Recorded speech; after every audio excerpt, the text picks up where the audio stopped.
Hello everyone, welcome back to the class. So for this week, we are going to continue our journey in the Three Kingdom world and to get to know what happened after the death of Lord Guan. And the main theme for this week is passing the throne, or I'll say you can see a very obvious generational change between the characters in the novel. So basically, all the characters we have been knowing, been loving, and being pretty impressed about throughout the semester will die one after another, and they are going to passing the throne or passing the heritage to their descendants, to their children. So in this video, I'm going to do a plot summary of the reading for this week, and also pointed out some very interesting points I think you need to pay attention to when reading the novel as well as watching the TV episode. So the title for this week is Passing the Throne, and I put a picture here which is actually a bird view to the city of Baidi.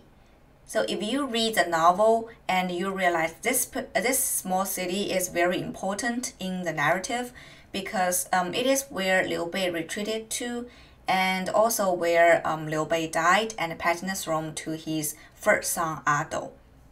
And it is actually a real city, or not city, but real location, geographical location in China. So if you ever get a chance to visit China, you can plan some trip there. Okay, so let's first take a look at what actually happened after Lord Guan's death. So first, chapter 80 to 81. Basically, these two chapters focusing on how the Three Kingdom eventually established. So first is Cao Pi, so Cao Cao's son, who forced the emperor to pass the throne to him. So Emperor Xian of Han. So you will realize Cao Cao actually he himself never get to be the king of the Wei Kingdom. So there's no Wei Kingdom in Cao Cao's era. But after Cao Cao's death, his son eventually kind of forced the emperor to pass the throne. So Cao Pi became the first king of the Wei Kingdom.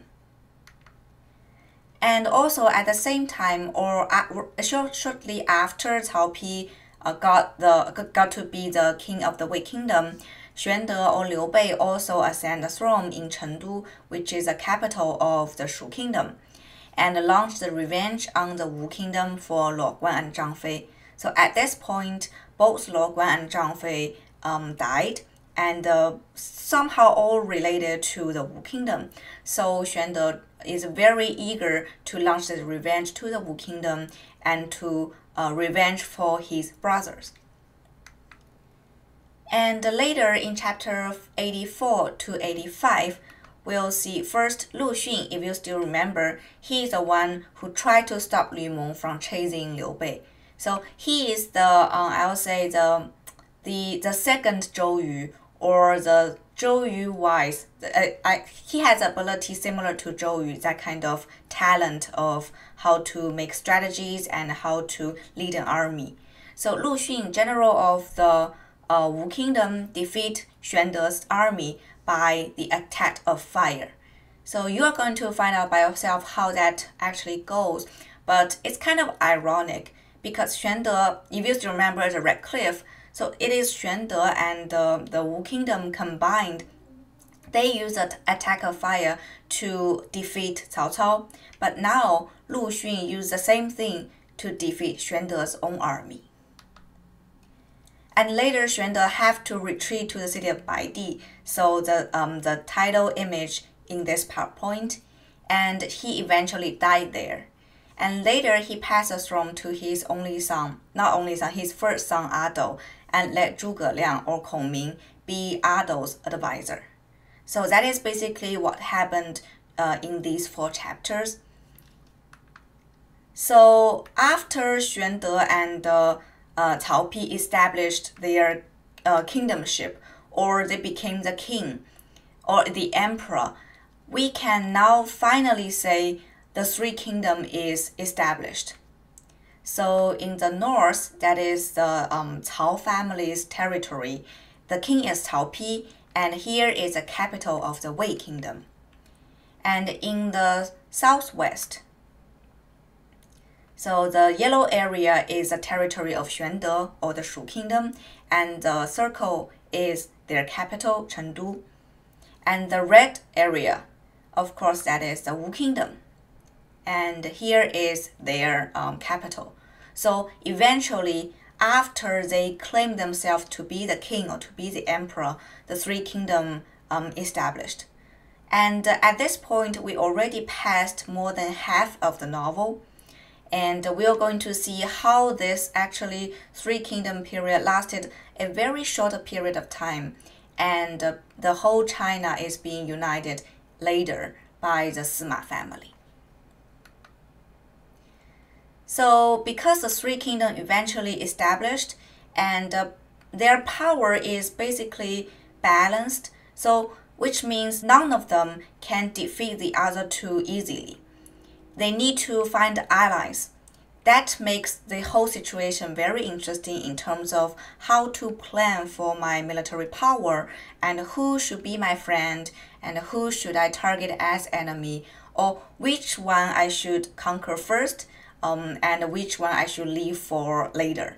So in Chinese, that word is 合纵连横. That is, enemy's enemy is my friend, but he's my friend, or he's my friend for now, but later maybe he will turn to be my enemy again. So all this situation is very dynamic and always in movement or always in changing. So basically, we saw how the Wu Kingdom is pretty much swing between the Shu Kingdom and the Wei Kingdom. So the Wu Kingdom for one time is being the ally for the Wei Kingdom, and for another time, it kind of became the ally with the Shu Kingdom. And he is always swing between the two and cannot decide it for himself.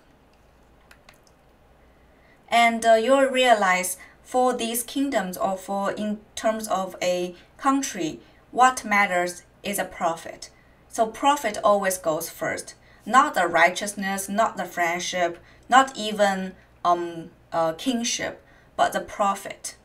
And if we consider from that perspective, maybe Wu Kingdom's or Sun Quan's idea or strategy is more easily to be understood. Also, as I mentioned, one of the most important things in these 4 chapters is a generation change.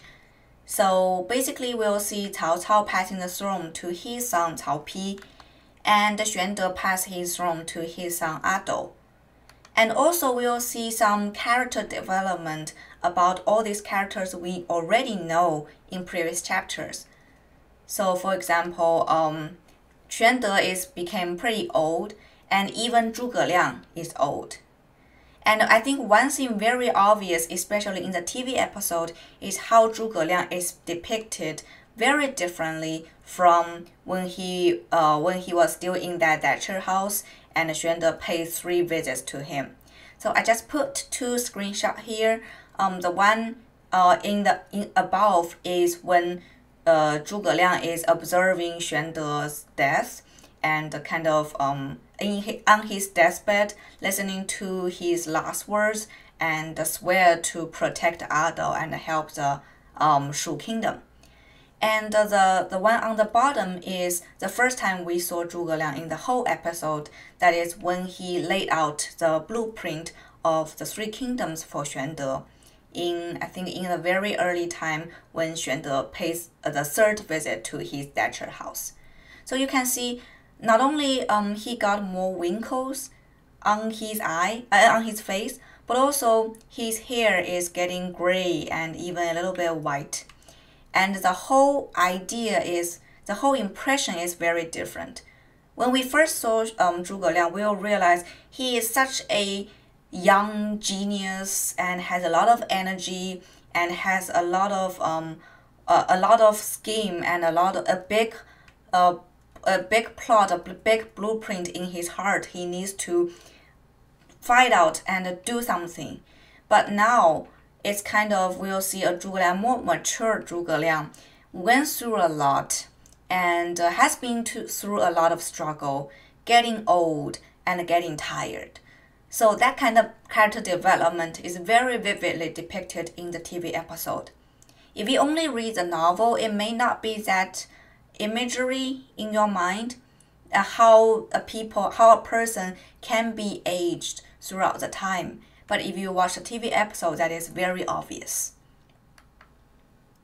And also, one very interesting thing is, if you compare the first half of a story to the latter half of the story, you will realize there are some differences. So there are some differences in the character's power or intelligence or even characteristics. So one thing very interesting is that the most memorable characters are all kind of densely compiled in the first half of the story. So if you mention three kingdoms, we'll first name people like the three brothers, or Lü Bu, or even Diao Chan, or Dong Zhuo, or Cao Cao's generals, or Xuan De's general like Zhao Zilong. All these people appeared in the first half of the novel and is most actively in the first half of the novel, except Zhuge Liang. Zhuge Liang has a lot of things to do later as well. But I think one very interesting question to think about is that why all these memorable character appears in the first half of the novel, and why there is a differences in the degree of, I'll call it, memorability between the characters in the first generation versus the second generation. So why there's such a change, and how can we understand such a change? And one thing also very interesting is how Zhuge Liang stand between Liu Bei versus his son Dou. And if you pay attention to in the TV episode, his brother Zhuge Jin warned him that you are actually the one who shines brighter than his master, Gong Gao Zhen Zhu, which means because you are so talented, you are much more talented than your master. So your master may be scared of you or set a trap to you or not rely on you heavily because he is afraid you will take him off or replace him. So it kind of brings out the question, who is able to take the throne? We now know Sun Quan, Liu Bei, and Cao Pi become the emperors, but are they rely on what become the emperor, and what qualifies them to be the emperors? Is that their ability, or is that because of their blood lineage, like the Liu Bei, because he kind of inherited the blood lineage from the Han royal family, so he is supposed to be the emperor? And also a little bit background about the emperor or the idea of the emperor in Chinese culture. It is that when the emperor obeys the heaven's command, the people should honor him as the emperor or the son of the heaven. But when the emperor disobeys the heaven's command and treat his people ruthlessly, everyone is able to or should launch a rebellion. So there's no internal idea of emperor. Emperor is temporary on the condition of he obeys the command of the heaven. He treats his people nicely. If we're thinking through that perspective, maybe it is more understandable why the master will always be cautious about his own advisor being too talented, because he will be afraid if he doesn't do anything good or he doesn't do everything good, his advisor will replace him and become the next good emperor. So now Zhuge Liang is facing a dilemma, because Dou, especially depicted in the TV episode, you can see he's very incapable. But he's also the first son of Liu Bei, so he's supposed to be the emperor. He has the orthodox background to be the emperor. And if you consider this situation again, you'll realize it's kind of copies the idea between Emperor Xian and Dong Zhuo or Cao Cao. So both as one prime minister plus one young emperor. And basically the young emperor just cannot do anything, but the prime minister controls the puppet emperor to command all the generals, all the landlords. So I think we can make this comparison and think about whether Zhuge Liang advising Adou just another version of Dong Zhuo kind of took the Emperor Xian as a puppet, or Cao Cao took Emperor Xian as a puppet. Is there any differences between these two pairs of relationship, or they just from the inside very similar? And lastly, I want to mention a little bit about the warnings, signs, and prophecies in these four episodes. So first is basically the logic is if you didn't listen to someone else's recommend, someone else's warnings, bad things will happen to you. So didn't listen to something always lead to a bad ending. So for example, Xuan De didn't listen to Zhuge Liang and insist to attack Wu, and he eventually failed the battle and died in the city of Baidi. And later, Cao Pi didn't listen to Jia Xu and Liu Ye and attacked Wu, and he failed and retreat. So basically, if you didn't listen, then you will fail. And think about it narratively, I think very interestingly, why we can ask the question, why so many plot related to the warnings nobody listens to? So why it is important to record so many nobody listen warnings in the story? And do you think it is a belated analysis, or it is a natural kind of logical thinking in the narrative? Because we need to consider the novel, the fact that the novel is written much later than the actual history.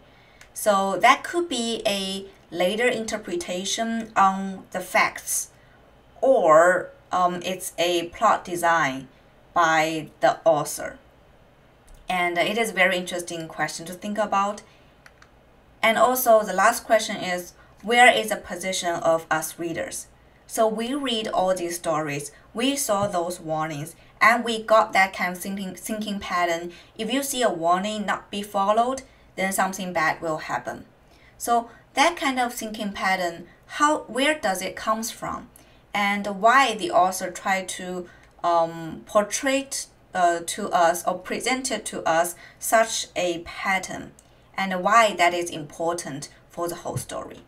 I think that is also one very interesting question to think about. Okay, that's all for today.